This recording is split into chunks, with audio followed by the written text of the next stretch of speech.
All right, this is the part of the live You know, broadcast that you just don't Caleb's get on not the. Caleb's not here, but it's almost like he's here. We're having all kind of technical difficulties over there. This is not. This is not Dean's best angle as opposed to his new profile pic. I was impressed, man. That is an old picture too. That was it was, and I was just like floating through some pictures, Yeah. and I was like, why not? Yeah. Why not? Own it. I don't know would why say. my PC won't pick up the You sound good. I got 100% on my battery, so we're good. We're good. You guys got anything? We're going to get into it, starting with the weather updates. Scott, man, I think Scott's got the brunt of it. I don't know about down there where we are. Dude, it's cold. Yeah. It was real cold yesterday. I mean, my well froze up. I wasn't expecting that. Yeah. All right. Well, we will get started here. We got ice on every damn thing. It sucks. Okay, save it. Well, y'all saw the rundown, or at least it got in your email. So here we go.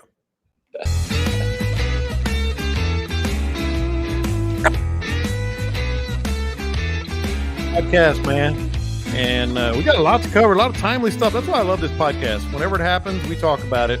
And we talk about it live here on the YouTube live stream, which you can join us. But we also want you joining and subscribing to the podcast, wherever you get your podcasts. And like I said, lots to cover, man. Don't forget that. Don't forget the Bite Me group page. I got 2 really good questions from the Bite Me group page this year.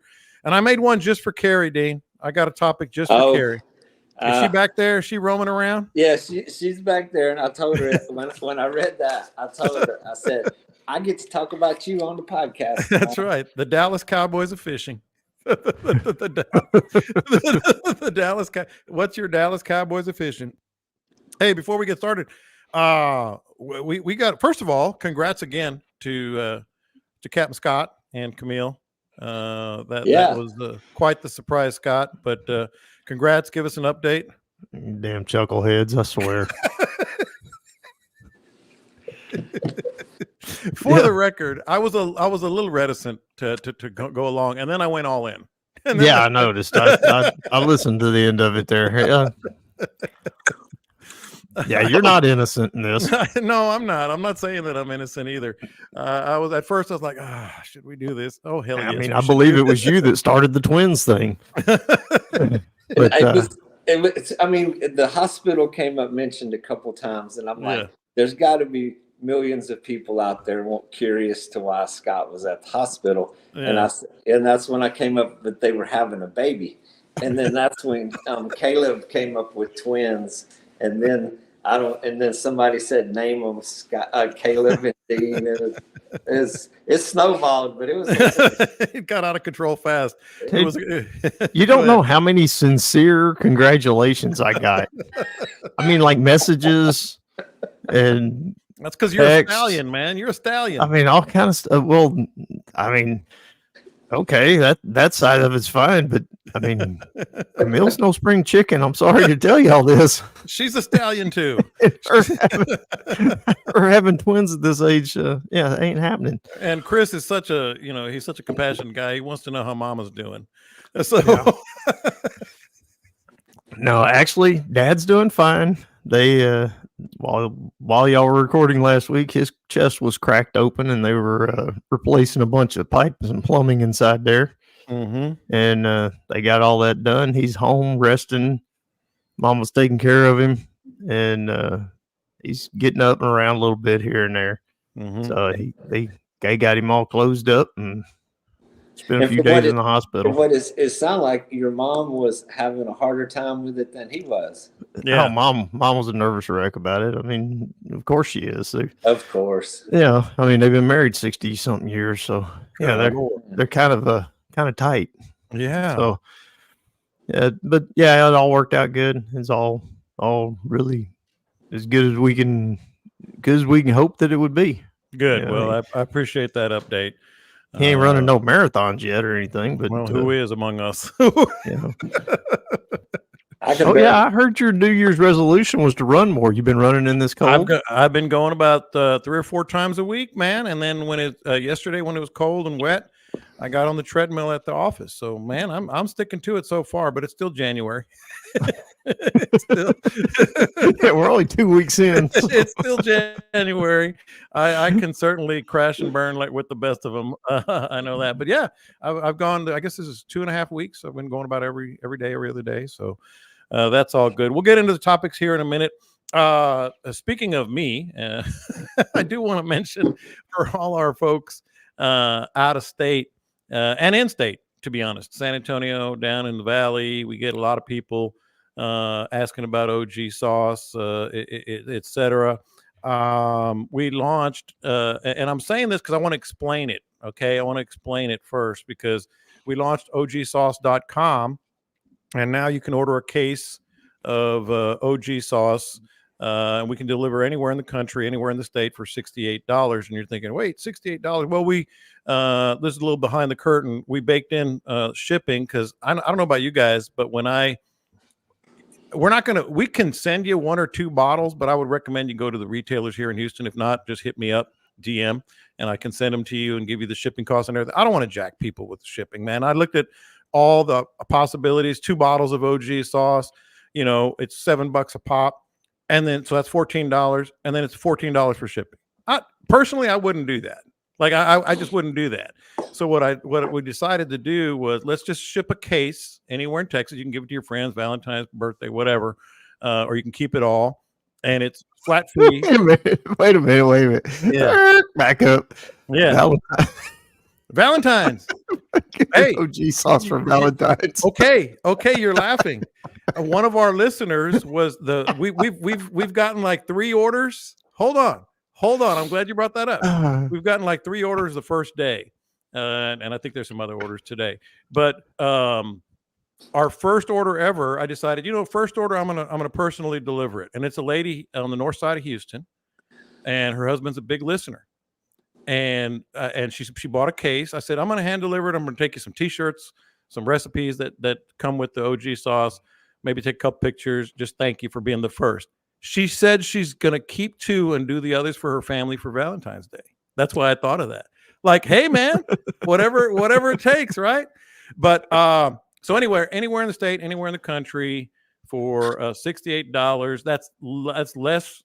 That basically balances out the shipping and the cost and all that stuff. So it's a little better value for you guys. Of course, Dean and Scott and Caleb get theirs hand delivered at no cost, but that's because they're cool dudes and they're on the Bite Me podcast. So, and so if anybody happened to pass by my house like every Friday evening, and I drive by your house every Friday, honk the horn, and they're like, "Who's that?"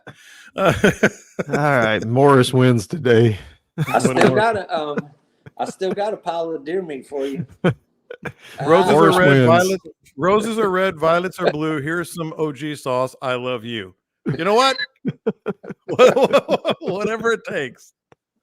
I really seriously, like she said, we're gonna do it because for our family for Valentine's. I said, cool. Whatever floats your boat there. But anyway, let's get into the podcast a little. Nuts and bolts here.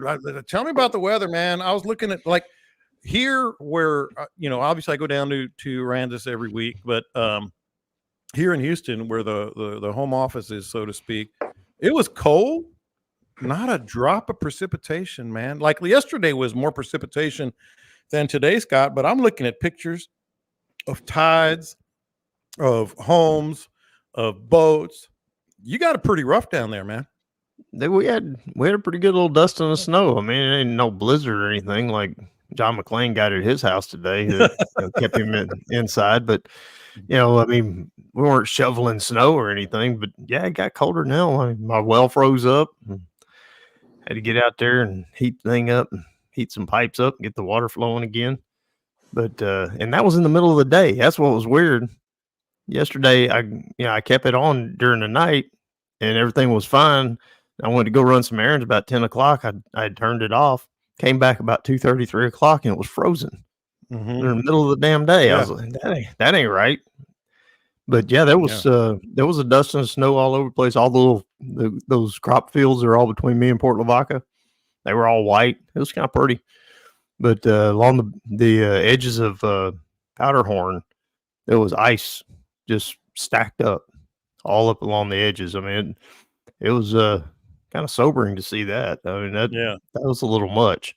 And then somebody posted pictures today on the Bite Me page of our beachfront over there in Port O'Connor. Yeah, and I saw Port Lavaca. It's just solid ice everywhere. All my little baby got a lot colder than they said it was going to get. Yeah, it did. Yeah, that all my little baby mangroves that I had going for like 2 years. I went over and looked at them, and they had a big layer of ice. We had little snow flurries here too. I mean, nothing that piled up, but there were a lot of snowflakes in the sky, and ice covered everything yesterday morning. It was brutal here. And then the wind today, I mean, we had 30-mile-an-hour gusts. 30? Yeah. Oh, yeah, it's every bit of that. So the wind chill was like 9 degrees. That is definitely worse than inland. Now, I can't speak for San Antonio. I saw they had some rough stuff. I'm guessing mostly up in the hill country, but maybe not. So, yeah, it'll be interesting to see how it treated the mangroves out there. Not near as dramatic as the last one, but there's going to be, Yeah, current right now at the jetties at Port O'Connor, it's 32 degrees, 21-mile-an-hour wind with a 25-mile-an-hour gust. So, what about water temps? Have y'all heard anything? And it's about 50 in the Aransas Channel, but of course the flats and the shallows will be much colder. But ours hasn't dropped below 50. No, ours is. It's in the 30s. Oh, yeah. I've been watching pretty close and keep an eye on it. I mean, I don't think this is going to be anything like February 21 or anything like that, but there's going to be some localized fish kills. Well, that's a great transition. That was my next question. Let's talk about impact. Almost every time we have one of these, Port O'Connor, the back lakes over on the island, Pringle, all those, the fish get screwed up on these big cold fronts like that because it'll push all that water. Like we talk about a drain.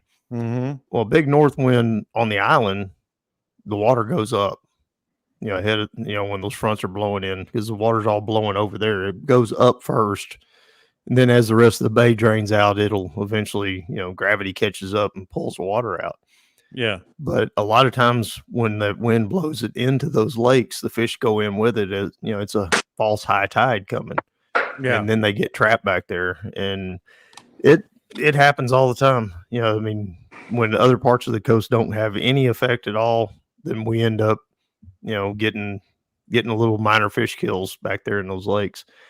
And it's just hard to say. I mean,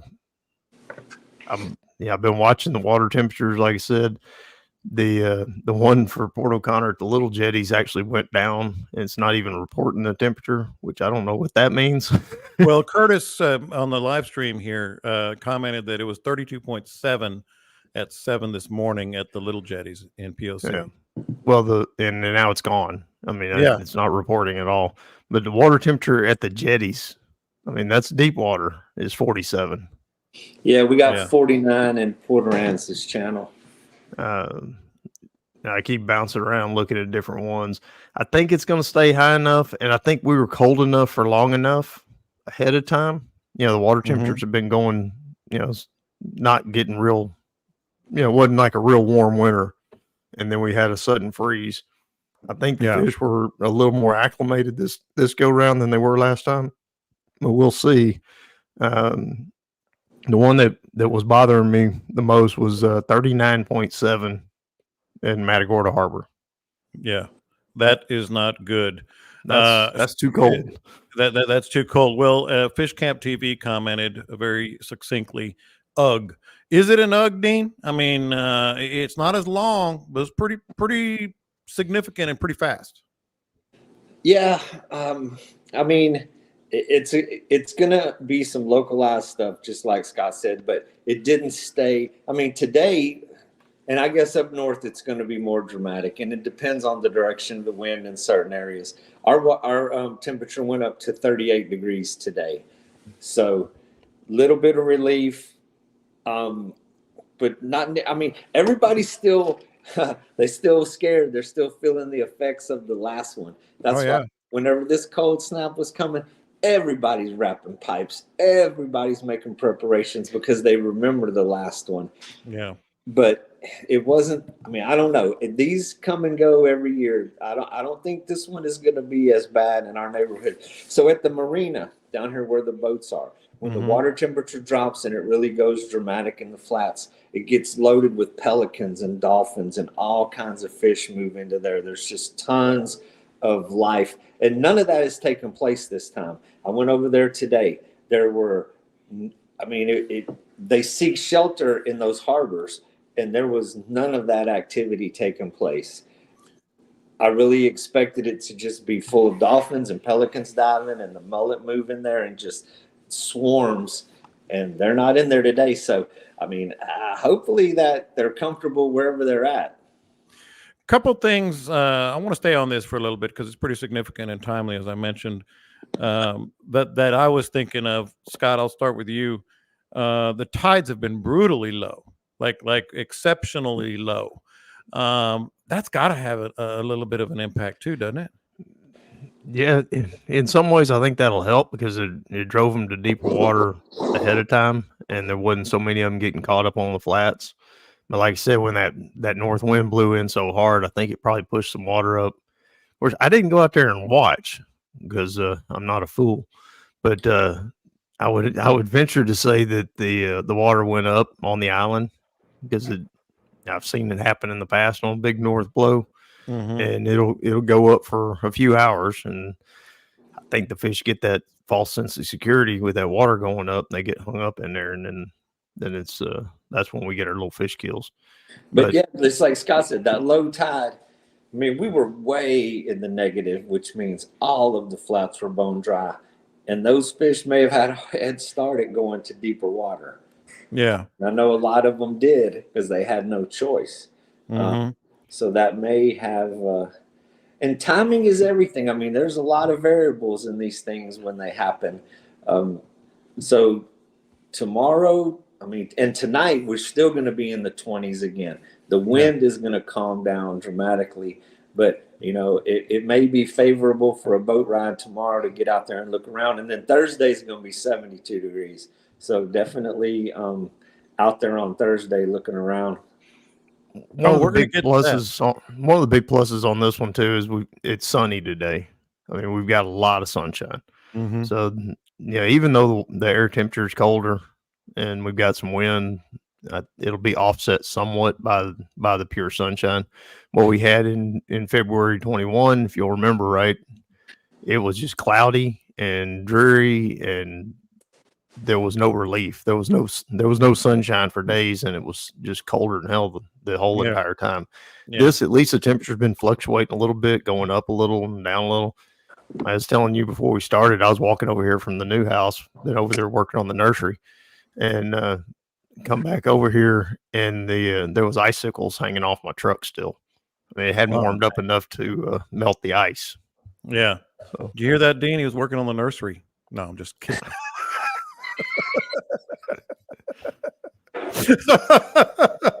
Hey, I'm not saying. I'm just saying. Just making an observation. Just an observation. All right. Here's the other thing that I thought of. And as you guys know, if you've listened to this podcast for any amount of time, we'll tell you exactly what we think, and not averse to opening the occasional can of worms. Happens every time. We'll talk about what other people think. Yeah, exactly. Barge traffic. Now, it's not necessarily a big thing, or maybe it is. You guys tell me. In with these plummeting temperatures, but barge traffic last time in February of 21 was a big hot topic, and I'm thinking, Dane, you're nodding your head, so I'm gonna start with you. I'm thinking, is there anything that can limit that during these spells? It could, but I don't know if it's the right people with enough stroke to shut down that kind of industry. I mean, when those barges quit moving, it costs people a lot of money. And it's hard. I mean, we have the Port of Corpus Christi right now, who is got so much impact and influence on the life of the bays and what's going on with the dredging and the tankers and the tanker waves and the degradation of the seagrass. And that doesn't seem to have any effect. I mean, there's a lot of people talking about it, but it doesn't change the motion of the wheels in progress. So I don't know, man. I don't know if they can actually get to those companies and tell them that because of the fish that they need to park their barges. Yeah. So, I mean, that's kind of where I am. Never been in those conversations. I mean, it comes up a lot, but the people that make those decisions and have the ability to stop barge traffic, that's a good question. Right here, in Redfish Bay, it's in the Corpus Christi ship channel is where all the traffic is. But those tankers that go by, they throw waves for miles, giant rolling waves. Yeah, explain why this is going to be a detriment to the population. Well, it mixes the cold water with the warm water, and those fish become very lethargic. I mean, they're not going to have a lot of energy to run around and escape that. So they get a big wave where they're just laid up in the mud or a nice little warm spot. They get tumbled around. It stirs up all the cold water. They go into shock. They roll over, and they just don't recover from that. Fish are cold-blooded creatures. Their body is their body functions are dictated by the water temperature. So just like a snake, a frog, or a turtle, you see them in the winter when they're laid up in the grass, or if they happen to get caught in the cold, they become completely immobilized. They can't move. Fish do exactly the same thing. Scott, it's funny how it always comes back down to money, huh? Always. Yeah, I mean, name the topic and it all comes back to money, it seems like. Exactly. But the what we learned on the last one with the barges, they do have that gentleman's agreement to shut down barge traffic when temperature drops to a certain degree. Parks and Wildlife also shuts down a lot of fishing areas. I was just checking to see if they've done it this time, but they didn't. I think this front's probably worse than the one we had last year in December, right around Christmas, and they shut the fishing down for several days in those the deeper safety areas, like Army Hole and places like that. They haven't announced anything yet. I'm kind of surprised. I figured there'd be an announcement today. Yeah, well, they always shut down Con Brown Harbor, make that off limits, and that has not happened either. Yeah, it's kind of odd. I figured it was going to happen today, but the barges. What we learned last time, it's a gentleman's agreement to shut it down, but it's still voluntary. Yeah, and there's no regulation that says you will stop moving your barges. So if a barge company wants to keep going, they just keep going, and it's bad on our fish. There's no doubt. That it probably contributed heavily to the number of fish that we lost last time around. Yeah, no question. All right, so we're going to find out in the next couple of days just where these sporadic, if any, fish kills are. But let's look at the cup half full now. Gene mentioned this a second ago about Thursday, and the temperature is going to be up to low 70s, 72, I believe, is what you said. Let's help our guys catch some fish. What are we looking at, Dean? Temperatures come up. Is it going to be just a whole different approach? Is it going to be pockets? Is it going to be certain areas? What would you be doing? You're going out Thursday, I'm assuming. Yep. I might make it out there tomorrow in the afternoon, but still, I mean, our tide actually came up a little bit. It wasn't in the negative. It was kind of back to average, but I mean, I don't expect the fish to be on the flats. They're not going to be on the grass beds. They're going to be on the edges of those drop-offs, and they're going to be moving slow. But there's things that you expect. You get these ideas in your head. After the big freeze of a couple years ago, we went out the very next day, and millions of dead speckled trout everywhere. There were still redfish to be caught. I mean, there were reds that were biting. I never felt so guilty in my life, though, when we're sitting there fishing amongst dead speckled trout. I see a redfish cruising. I throw out there, hook it, and catch it. I was like, I'm sorry. I sit there and apologize to the fish. You felt bad, but not that bad. Pat on the back. Yeah, give him a pat on the back and throw him back. I mean, I call it research. It was research for science. But they should. We'll see. I don't think this one is as bad or as dramatic because it was short, and like we said earlier, the tide had already been super low. The fish were in deeper water, and I mean, every bay is different. Vast, extensive flats. There's not a lot of places for fish to escape to. Places that have a lot of guts and a lot of deep little channels running through them, where they have access to deeper water, they can get there quicker.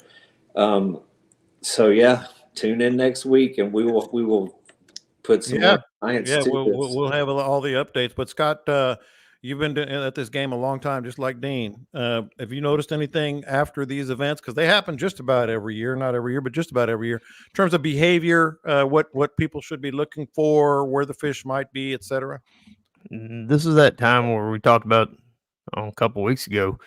You see one bait fish moving, that's your clue. You see one mullet moving and jumping, whereas during the summertime you don't pay that much attention to the old mullet jump, or flicker or whatever. You watch it, and you see how many there's there a are, bait, but there's bait everywhere. This time of year, after a good cold front like that, you start seeing any kind of bait at all. That's where you need to fish. Because for whatever reason, that water's a little bit warmer and the fish are a little more active there. If the bait fish are active, the game fish are active. And if you're not seeing any bait moving, and, nothing's happening, move on. Try to go find you that one good spot. And as normal as that is for wintertime, behind a freeze like this, it's just more, the most likely tactic. But yeah, when you find one or two, that's where they're all going to be. But like Scott said, if you're going through those areas and it's just nothing, just devoid of life, no swirls, nothing, you got to get. I'll give up on that a lot quicker and continue with search. But when it's windy, it's just like the rest of the year. You kind of fish where you can. There's some days you can explore. The fact that the wind is going to calm down, sunshiny days, there's going to be a lot of options to look for fish. But then it's a short-lived euphoria because we got Thursday and Friday look decent, and then Saturday, when we got rain, 39 degrees again. So it's going to be a rough week. Yeah, and we'll get to that, of course, when what would Scott do and what would Dean do comes along. Let's get to some of these questions here. I got a really interesting question. I think there's a lot of people in this boat, no pun intended, with the question I got on the old direct message. I think this one came via Instagram, but you can hit me up on Facebook as well. What am I missing, guys? All I ever hear, even from you guys, is about wade fishing in cold weather. I don't like to wade, especially in cold water. What are my options? Am I limited? I don't mind bundling up. I just don't like getting in the water. Dean, you kind of referenced it there a second, but I'm gonna start with Scott on this one. I know you've waded a lot, tons and tons and tons, but you're kind of a boat guy and you fish year round. I mean, what do you tell the people that just frankly, and there's a lot of them, some guys live to wade, some guys live to not wade. Well, I mean, I kayak fish a lot also, and it's very similar to wading. You have to dress for success. I'm not a fan of the cold.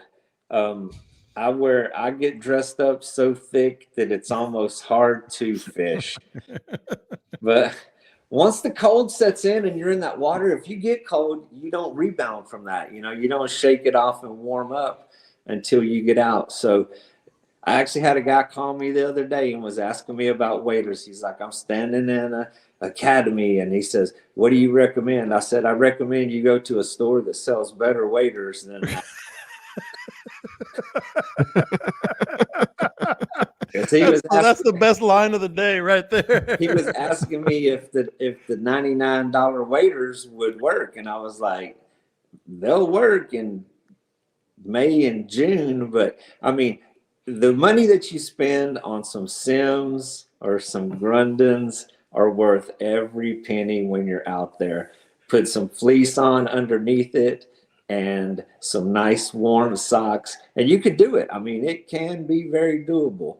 But if you're not prepared, if you don't go out there with the right gear, it's going to be a very short day for you, or very uncomfortable. Scott, I think one of the things that he was really wanting to get is like, am I SOL in terms of areas to fish? Do I have to go super slow?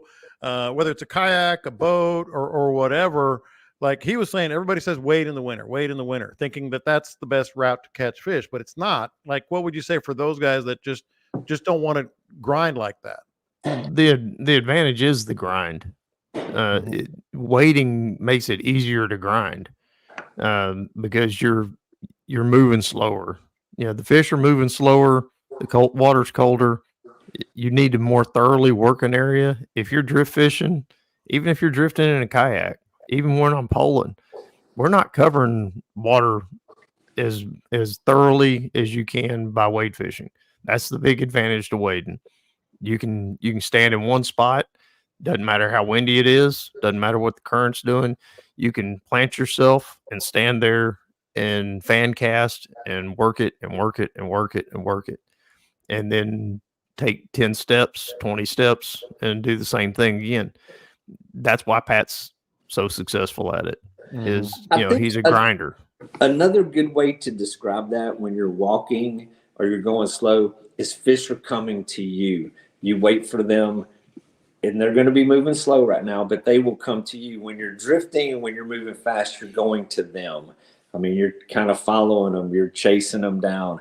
When you're waiting and you're patient, especially, I mean, the best way to describe that, I guess, if you're on a drop off, and so normally in the winter, we're going to be on the edge of the flats. You're not walking across the shallows, the flats, or you're around a drain, a drop off, some type of funnel that's going to have fish moving along that edge. So when you're standing still, when you're waiting and you're waiting for fish to come to you, it's a very patient game, but their movements are going to come your way instead of drifting where you're going to them. If that makes sense. No, it does. And Scott, I want you to follow up on that. But one thing that just kind of throw out there, this is what I've been doing for years, and listeners have heard me talk about this, especially if I'm by myself. I don't wade by myself. I just don't. Maybe, I'm a wussy or whatever, but I stay on the boat. This is where the hopscotch comes in for me. I'll put the power pole down. Ever since power poles were invented, I'll put the power pole down, and I will go all around that boat. I mean, for 40 minutes, sometimes 50 minutes, and cast. And that's a little bit of a kind of a cheat code for what Dean was talking about. And then I'll lift the power pole and I'll drift, as you said, 10 feet, 20 feet. It's just my personal way. And we've had several listeners talk about that. They've been doing that since I've been mentioning it on here. But that's one way to do it, is the whole hopscotch method. But what are you thinking, Scott? What it comes down to is how mad are you at them? I mean, if you want to go out there and just have a good day and be on the water and enjoy yourself, go hang out, and maybe I'll catch some fish, maybe I won't. That's fine. Stay in the boat, drift, do what you would normally do. Fish areas that are more likely in the winter to have fish, some deeper areas. Do it that way. But if you are one of those guys like Pat, who has to catch a big fish, who has to, gotta do it. This is what I live for. Those are the guys that get out there and wade for hours in that cold stuff. I used to do it, man.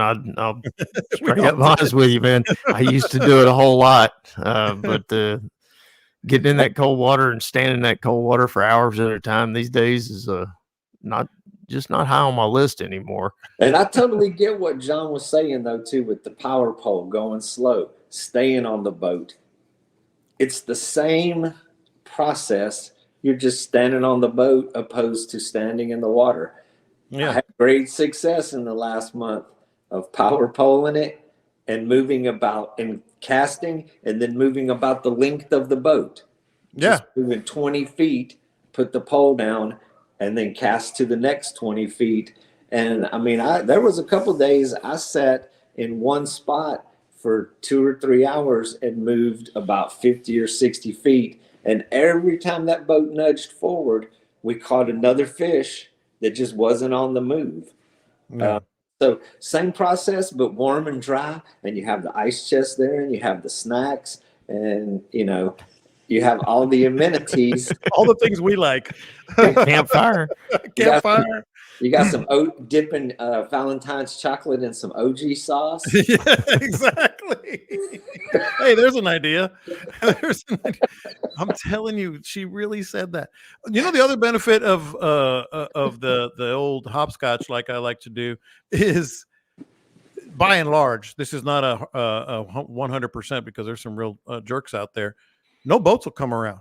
If you're just power poled down in a certain area, you got that, just like you're wading. You pretty much got that whole little area, so the water's going to be undisturbed, It helps. It does. Yeah. It does. It helps. I find that in the wintertime, the boats around me are way more courteous than the summertime. I think that the people are out there on the tough days have a little bit more experience. And I've had a lot of days. Maybe more respect because you're the only other idiot out there. and then plus it's not congested in the first place. There's it's just not that you don't have to be on top of other people. Yeah, I don't know if it's respect or fear, because they're looking over there and going, man, that dude is out here and I'm out here and I'm not in the best mood because it's colder than hell. I bet he's not in a good mood either. So let's not push it. Maybe that's what they're expecting. I will tell you a little. It's kind of a boat ramp confessional and kind of just a confessional. So I think it was 3 weeks ago. Pat, I did a couple of videos that are on the YouTube channel here with Pat, and we were going to go wade fishing, and I was excited. I really was. I'm like, let's go. I hadn't been wade fishing probably in several months. And I got all my waders, all my stuff, my wade right belt, the whole 9 yards. Grabbed my boots, the whole, everything. Got on his boat, and I grabbed my son's size 10.5 boots or 11, whatever they were. Not my 13.5 or 14s. I wear a 13, but I always buy bigger boots. And I got to tell you, when we decided, you know what, let's just stay in the boat today, I was like, all right. It didn't break my heart that much. As much as I wanted to go wade fishing, I was like, oh, what a shame. I guess we'll just stay in the boat. Now, on the other side of that, I can tell you that there have been times where the water felt better than being on the boat. When it's blowing and when it's blowing really, really hard and it's cold and the air temperature way down there, the water temperature is still going to be a little bit warmer than the air temperature. And sometimes that's not a bad thing. Yeah. And sometimes when you're on the boat, no matter what you're doing, the best way to get warmer is catch a fish. Isn't that amazing? Like when you're cold, your fingers, you're like, this is awful. All of a sudden you catch a couple fish. You're like, all right, I'm feeling pretty good now. I'm feeling all right. The adrenaline gets you going or whatever. All right, boys. The Dallas Cowboys are fishing. This is what I'm sitting there putting the topics together, and I thought of this topic, and I said, you know what this is? This is the Dallas Cowboys. You start every year, and you're like blowing and going. You get a tip, maybe about a new bay system that you're going to visit or haven't visited in a while. This new lure, this dude that you've been wanting to fish with, and you're all excited, and you're in the playoffs. Like we're going this year. This time we're going to kill them. It's going to be our Super Bowl. And then womp womp. I mean, so the question is, what is your Dallas Cowboys of fishing? Like maybe it's a guy, a client, or a friend that you always have wanted to put on fish, and it's always a disappointment. Maybe it's a specific lure. or maybe it's a bay system that has always, been hot, and you've heard a lot, and you got friends that fish there and catch a bunch of fish. I'm gonna give you a couple of examples. And I'm gonna go to Dean first because my two examples, West Bay, like I have heard I've had so many friends just kill it on West Bay. I've been, not a lot, but I've been to West Bay several times. It's the Dallas Cowboys of fishing for me. I've never really killed it or really had a great day on West Bay. And then the other one is, there's a couple of friends of mine, and I tried again, maybe not even 2 months ago, to take this buddy of mine that is just bit. I mean, he is just bit with fishing. Doesn't have a boat. I've taken him probably 5 or 6 times, and not once have we really caught a lot of fish. I'm like, you're the Dallas Cowboys of fishing. Like, I was all excited, pumped up, conditions are good. Boom, nothing. So, Dean, Dallas Cowboys of fishing. Man, there's a lot of them. I mean, you could choose a couple of those. The one, though, that comes to mind the most, and which is crazy because I hear you guys talk about it all the time, is East Matagorda Bay. I had a fish camp on the river, and I fished West Bay for like 15 years, almost every weekend. And we would go to the south shoreline of West Matagorda Bay, Parker's Cut, the reefs out there, and just destroy fish, just kill them. So we would get creative. And I always heard the stories about East Bay. I've never caught a fish in East Matagorda Bay. Perfect conditions, many attempts, and for whatever. And it's funny because I hear you guys talk about it all the time, and I'm just sitting there, I'm like, what the hell are they doing over there to make it work? But I had many years in that neighborhood, and I would get creative, go to East Bay every once in a while, and just could never catch a fish out of that place, and would give up on it and go back to West Bay, where I spent many, many years on that shoreline. Yeah, Dak Prescott was fishing with you, Scott. And then there's the other one that is, I don't know why, but so I take a lot of vets fishing with my buddy Doug over here. He brings guys down, and for some reason, it's the ones I want the most. I get people that come out, you're doing your thing, your daily routine, boom, you catch some fish. It's great. Doug brings these guys down, and man, I just seem to be snake bit when it comes. We all have them. And you want them to catch a fish. I mean, yes. you want them to catch a fish more than they want to catch a fish. And man, those days they kick my ass. I had a lot of turnovers that day. Yeah. Interceptions. Delaney.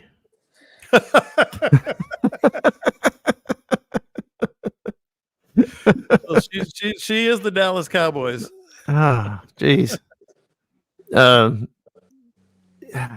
Yeah, I hate to even say it, but tarpon fishing, it can be, a 12-win season. But then when I get it down to, I got some customer that comes at, for whatever reason, Delaney or somebody like that just is eat up with it, wants to catch a tarpon so bad. And I can be on the best roll in the world and just fall flat on my face when they show up. I have no explanation for it. What's that, Dean? I want to take Delaney to East Matagorda Bay and see if we can break 2 curses. break a couple of slumps. But yeah, I mean, it happens that and the interception thing, because a lot of times when we're casting a tarpon, we end up catching gaff tops and ladyfish quite often. So, those big ass ladyfish. We're constantly getting intercepted on that. So I mean, I guess that would have to be as much as I enjoy it. And I'm just eat up with going after those damn tarpon. But yeah, they can definitely let you down real quick and real heavy. But overall, I mean, y'all are saying the Dallas Cowboys. I mean, East Bay is not the Dallas Cowboys for you, Dean, because it's never good for you. So I mean, but it's never shined. He's pumped up. He's ready. The lights are shining brightest. When the brights are shining lightest, he flops just like me at West Bay. West Bay, I swear to God, West Bay. Sometimes I think ain't no fish in there, and I know listeners are going to say you're an idiot because I've seen them and I've had friends catch them. Yeah, one day I always had problems with for whatever reason, and all my buddies always just hammered it was Trinity. I mean, I lived at Trinity. I caught fish in Trinity, and I had some really good days in Trinity. But day in, day out, if I went up there, I mean, I'd be talking to all the guys, and they're all, oh yeah, it's it's on, it's good, it's on, and I would run around out there and just scratch my head some days, like I forgot how to fish. Yeah, I'd go to East Galveston Bay and just be hammering them. All my buddies are in Trinity. I'd go around that corner, and it was like a whole different world. It was like I don't know what's going on. It's funny because like certain bays, like I killed it at Trinity. I moved my camper there for a couple of years. It was so good for a while, and big trout and fun. And then the great fishermen like Scott, it's like it doesn't happen. It's weird, man. Man, none of that's etched in stone. We all have our. I honestly thought Dean was going to say Galveston because I've taken him to Galveston a few times for tournaments, and it was rough. Hey man, and it's funny because you posted that picture of Grand Isle from a couple years back, and man, I saw what you were doing on a day-to-day basis over there, and when I showed up to that place, it was Dallas Cowboys all the way around. It was those were some of the most unenjoyable fishing trips. It was rough, freezing ass cold, driving rain, and my vote was to not go fishing. And but yeah, I think that one was probably maybe only one of two that I caught with you over there. Mm-hmm. But it was a big one. Yeah. Now, it was a big one. And I'm sure if we sat and thought long enough, we could just go down the list of, there's just as many heartbreaks as there are hero days out there. Yeah. That one Galveston kayak tournament, the old Extreme Edge, I won the tournament. I mean, like going away, it was a trout, redfish, and flounder, and it was a total length of all three. You got one for each, and it was catch, photo, and release. And I think I had like 72 or 73 inches total. I mean, I just smoked it, absolutely killed it. Dean could not catch a fish, and we were fishing within sight of each other. How about that day we fished the Lighthouse Lakes in that kayak tournament? We went over there. So we pulled, not to change the subject too much. Go ahead. But so we go kayak fishing, and man, we're in my backyard. I mean, can see my house from where we're fishing. It's like I'm about to kick some ass out here. Me and Scott paddle over there across the channel. We go up in there by the lighthouse, and we go about 20 feet. I think he was like, "Oh, I got me." So you had to have a trout, a red, and a flounder. Yeah. The length of those three. First one, I'm pretty sure the first one was a speckled trout. He's like, "Oh, I got me a trout," and I could hear him from behind the bushes, and I was like, "Punk ass." And then I'm over there fishing, chunking, and probably about 10 minutes go by. Oh, I can hear him. "Got me a redfish." Got my redfish. He's like, "Yeah, I still haven't caught a damn fish." And I swear it couldn't have been 15 minutes. He's over there all giddy like a little girl. I got my flounder. Back to back to back. And I don't think I even took a picture of a fish that day. I've had some Hey man, that was a Cowboys day with Scott. I don't know why, man. That was a Cowboys day right there. And then he did that to me in Tampa, Florida. Destroyed me. He didn't even have a stringer. I pull out there. He's tying fish on some leader line. Piles of them. Piles of them. Yeah. Oh man. All right. So thank you for that, Scott. Yeah, Scott. don't let your head get too big now. All right, another question from a listener, and I appreciate these all the time. Maybe a dumb question, but I've heard about spring patterns, summer patterns, winter patterns.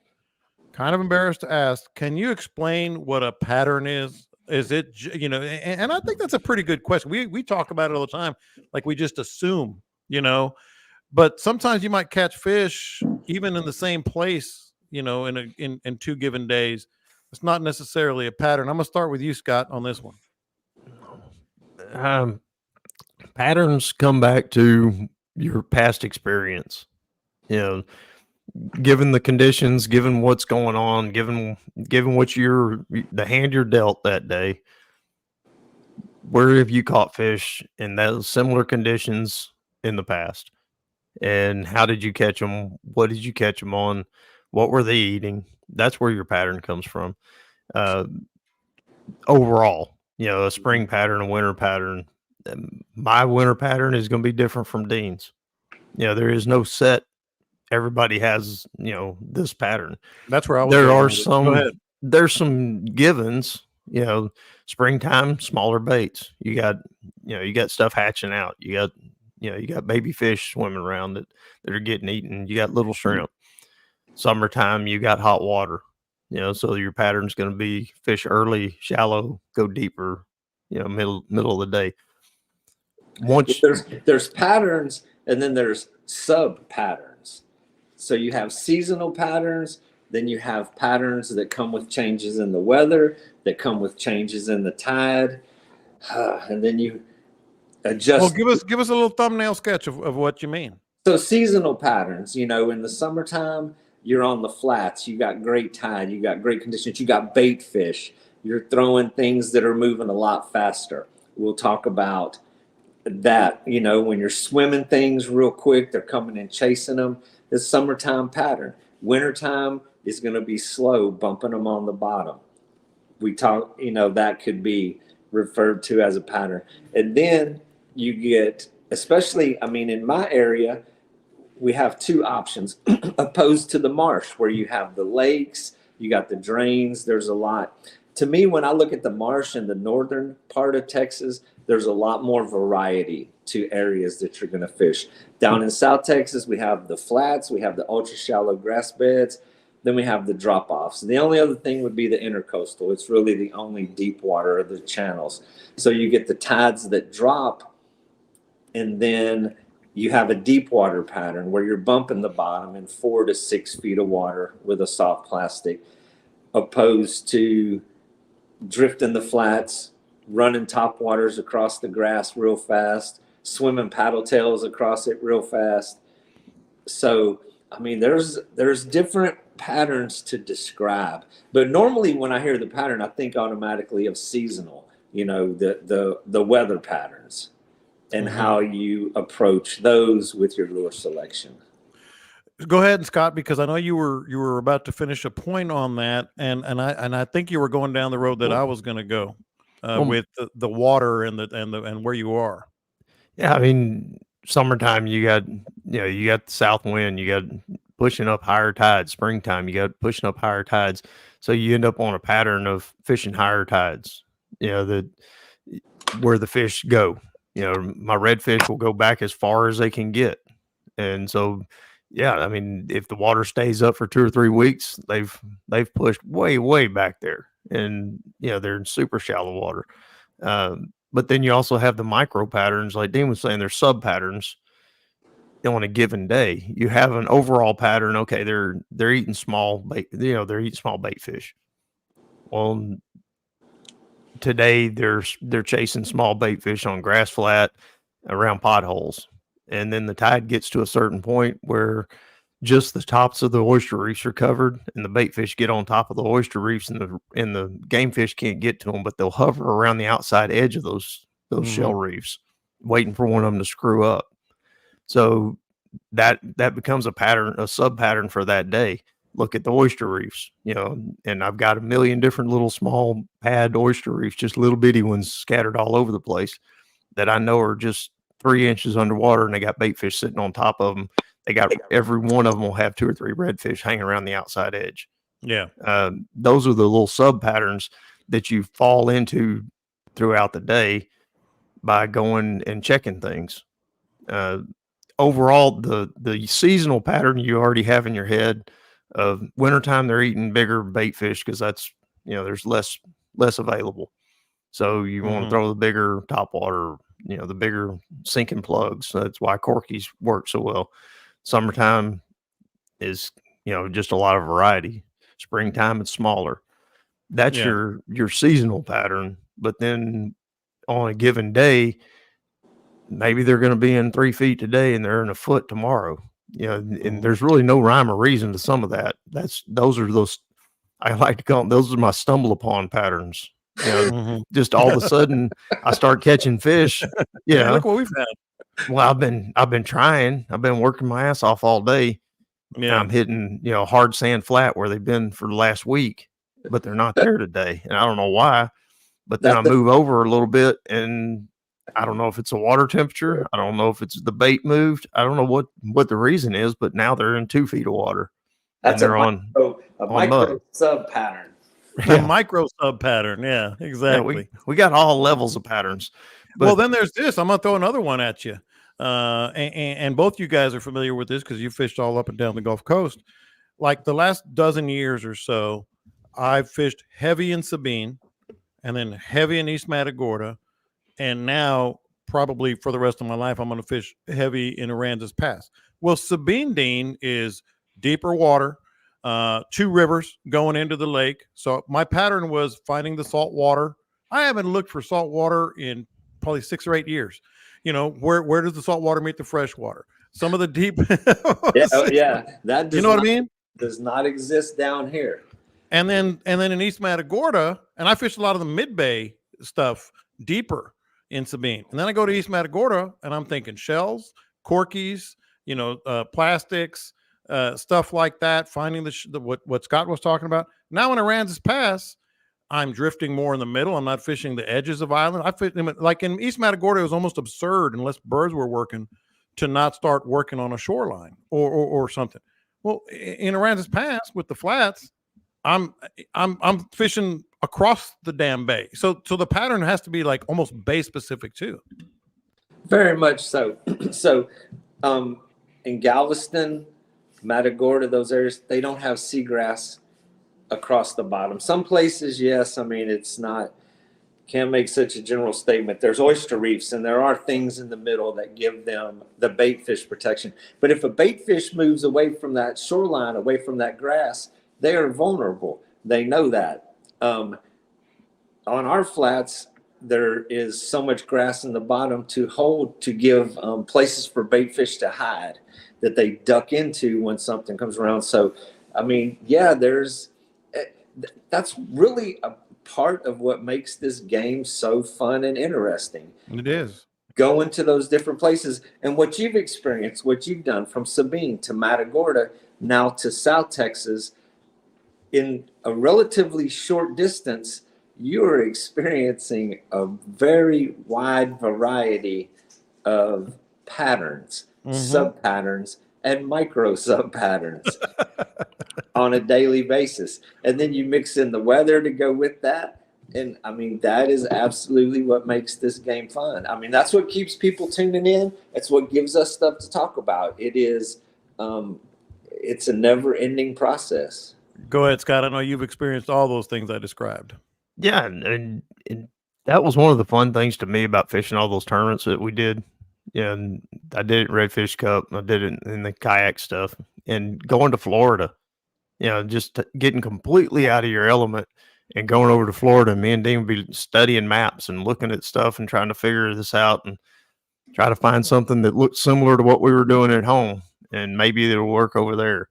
And talking to people. We would go and meet up with the locals, basically doing the same thing we do on the podcast here. But it's so back then, there wasn't all the YouTube. There wasn't the internet. There wasn't all this information readily available. I mean, we had paper maps. that we were using. But really, one of the biggest things that we did is the people that we talked to, the guys that we met over there that were willing to share just tips, nothing specific, nothing like X marks the spot, this is where you're going to go catch a fish. But they just described how to attack it, how to get started, and that's how we did it. The most difficult thing for us to learn about going over there versus here was everything was tide dependent. I mean, it was 100% all about the tide. I mean, I've said it on here. We were fishing at one tournament out of Tampa, and I was standing on a sandbar that was like 2 inches deep. Had parked my kayak on it, and Dean was fishing behind me and up on the flat, and I was standing on that sandbar looking at a snook that was in a pothole that was a tournament winning snook. And I threw every damn thing I had at him. And I ended up just sitting down on the sandbar, just staring at him. But he was in this eelgrass, and the eelgrass was standing perfectly straight up. Dean paddles up behind me. He says, "What are you doing? You hadn't moved." I said, "Well, I got this big fish right here. I can't catch him." Dean said, "Well, I'll catch him. Watch this." And he starts throwing at him, and he doesn't have near the patience I do. And he threw at him a few times. He said, "Oh, to hell with that fish." And he took off. Well, I sat there and watched it. And all of a sudden, all the seagrass just moved over and just started laying down, which meant the current was starting up. And all of a sudden, every fish in that area turned on, and I just smoked them. That was when he paddled back out to me, and I had a whole bunch of fish. Did you get that one? No, that one swam off before I could get to him. I think he knew I was there by that point because I bumped him in the head enough times, but he wasn't leaving. They were strictly not active, period. Not going to do anything until that tide moved. And that's just not what we're used to over here. So that was a complete new learning experience for us. And those tides would be ripping in one direction, and they would stand for maybe 15 or 30 minutes and immediately start ripping in the other direction. 100% different from the tides of South Texas. So the Gulf of Mexico, it's considered a microtidal basin. We're way over in the corner of that. So the tides of the ocean pass by the Gulf of Mexico. Florida, the East Coast. Hey, when we were in Virginia Beach, we're standing on a sandbar that's 2 feet out of the water when we get there. In 3 hours, that water is 6 feet deep. I'm out there thinking somebody's going to die today. I have never seen tides like that. And in Florida, Chuck used to tell us when we were paddling in the Everglades to pay attention to the tide. He said, because you had two choices. He said, it's going to take you to Cocktails, which was back home, or Cuba, which was the other way. And you were not going to beat that tide. So paddling in the Everglades in that area, if you didn't understand the tide, you could get in. It was dangerous if you didn't understand what the tide was. Yeah, man, that day on that sandbar, I damn near lost my kayak because the tide started coming in and moving, and I wasn't paying it. I was like, all right, cool, the tide's moving. Well, it was also rising, and my kayak was parked on the sandbar. It was beached because it was it was so low. And next thing I know, I turned around and my kayak is just about starting to float. And I was like, oh, shit. And it only took a few minutes. I mean, we're talking just minutes. Yeah, and it would churn whitewater around those mangrove islands. I mean, like a raging river. And then as dramatic as that was, the Carolinas and Virginia Beach, Chesapeake Bay, it is a whole nother world over there. I mean, 6 feet tides is a small tide day for those guys. You're talking to a guy that took his sons to Alaska, and we had a great time. But one day we were carrying our little rubber skiff about 3 miles across that thing because we were catching fish. I'm like, all of a sudden, the tide's really moving pretty quick. We couldn't keep up with it. Like we put the rubber skiff on our shoulders until we were in 4 feet of water. I was in Maine, up in Bangor, Maine, and the harbor there would be dirt. And there was a cruise ship parked there. That's how dramatic. Those tides were like 20 and 30 feet. So it was. I was talking to one of the old timers once we got back. I told him we had to carry our damn rubber skiff about 2 miles just to get to water. And he goes, "Well, you see that that dock over there? And they have the dock with the rising and lowering. They're on poles, and then the dock actually lifts. And he goes, "See that water line up there? You were at the water line down here." I was like, "Oh, Yeah. like 25 feet, like 25 feet of tide." Oh boy! All right, what would Scott do? What would Dean do? Boy, this is going to be a good one because there is a window. There's a pretty significant window. Now we're going to have to see what the sporadic or whatever fish kills might do. But Scott, Thursday, Friday, that's about your chance if you can take a day off. But what would you do coming off of this freeze? Man,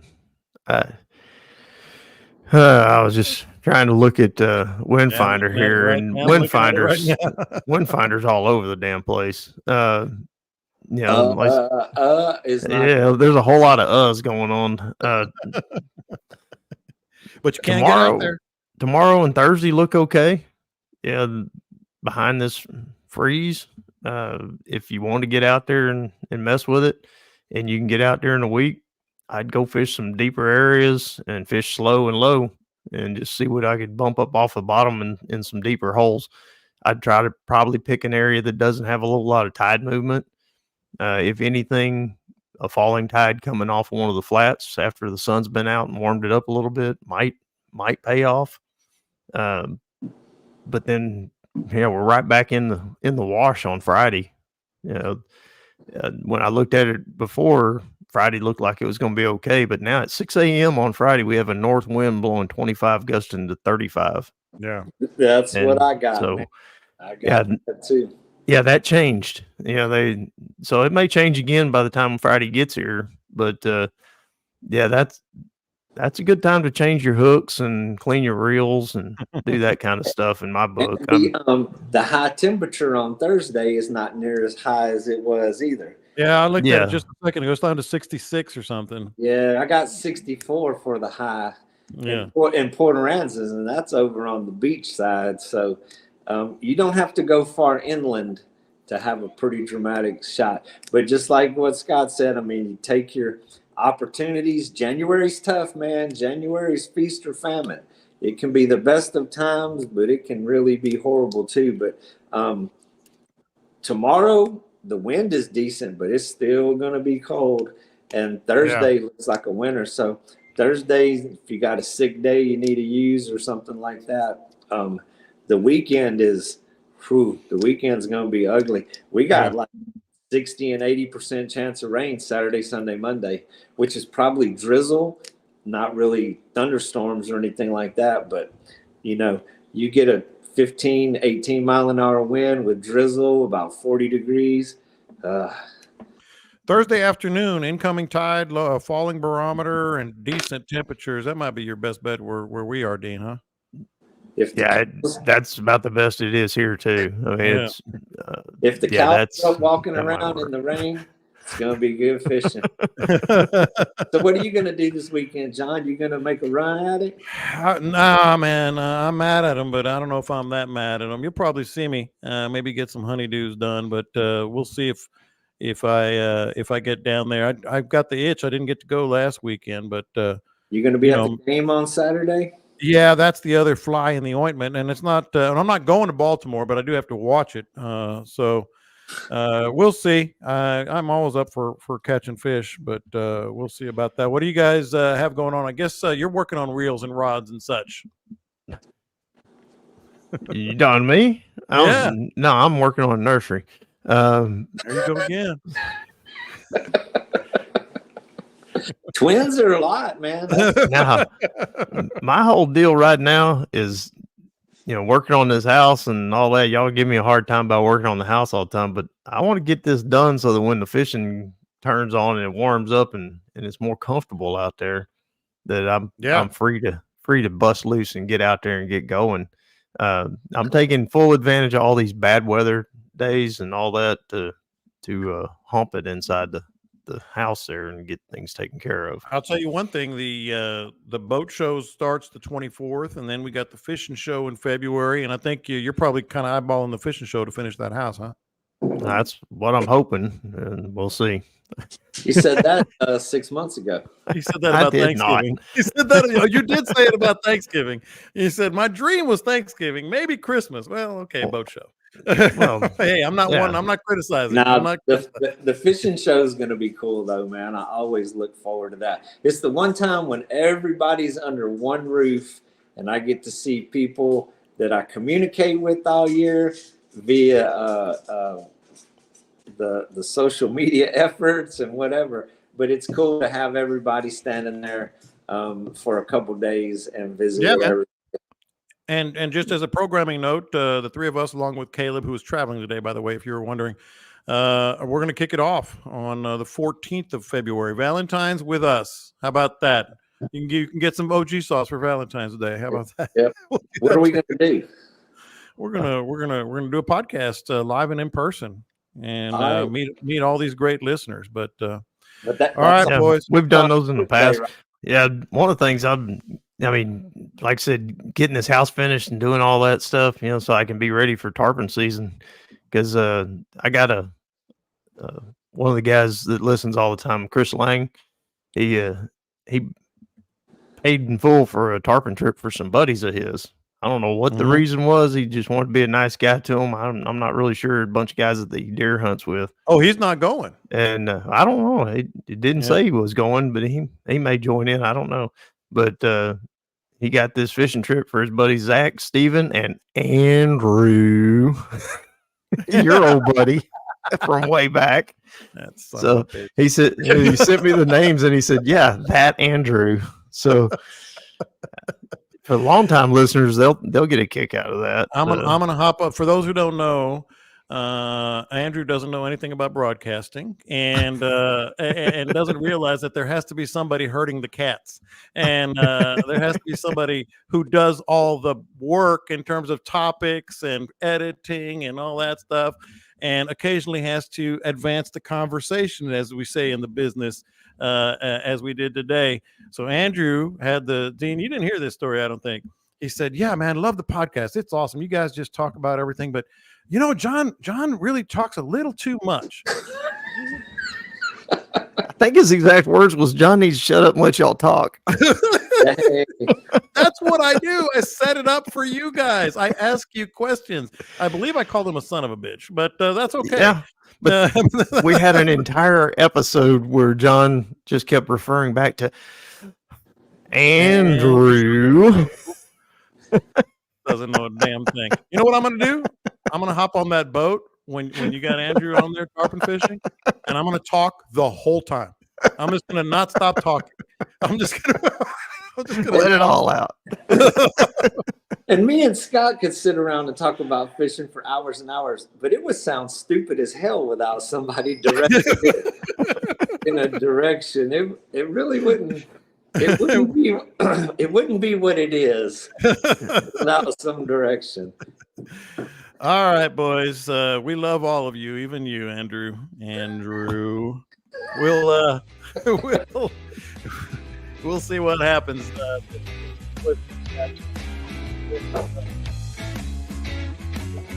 The aftermath of this freeze, what next week looks like, putting you guys on some fish, having a good time.